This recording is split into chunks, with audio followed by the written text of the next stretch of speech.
মানুহ আৰু সেইকাৰণে আজি হাজাৰ হাজাৰ মানুহ আমি ইয়াত গোট খাইছোঁ হাজাৰ হাজাৰ জনসাধাৰণ ওলাই আহিছে আৰু যি আমাৰ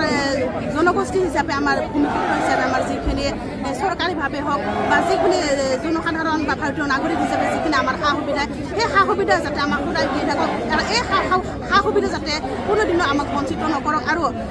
যি নেকি 6 জনগোষ্ঠী তেওঁলোকৰ জনজাতীয়কৰণৰ কাৰণে তেওঁলোকক লাগি ধৰি আছে আৰু সেইখিনি বন্ধ কৰক আৰু তেওঁলোকৰ যিখিনি সা সুবিধা তেওঁলোকে ভূমিপুত্ৰ হিচাপে তেওঁলোকে মাতৃগৰ্ভৰ পৰা যেনেকুৱা ধৰণৰ জন্ম হৈ যিটো তেওঁলোকৰ পৰিচয় সেই পৰিচয় তেওঁলোকে থাকক আৰু তেওঁলোকক যেনেকুৱা ধৰণৰ চৰকাৰে সা সুবিধা দিব লাগে তেওঁলোকক দিয়ক আৰু আমাৰ ফালৰ পৰা যিখিনি সা সুবিধা আছে সেই সা সুবিধা যাতে অন্য যাতে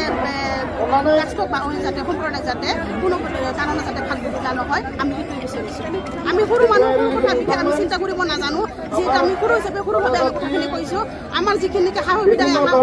আমি কোনো পইচা আমি আনৰ লগত আমি ভোগা খাব নিবিচাৰোঁ ক'ব লাগিব হয়নে নহয় আমি যিখিনি আমাৰ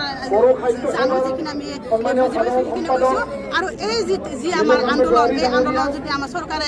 বন্ধ নকৰে চৰকাৰে যিখিনি পদক্ষেপ লৈছে যদি বন্ধ নকৰে ভৱিষ্যতে আমি জংগী আন্দোলন কৰিবৰ কাৰণে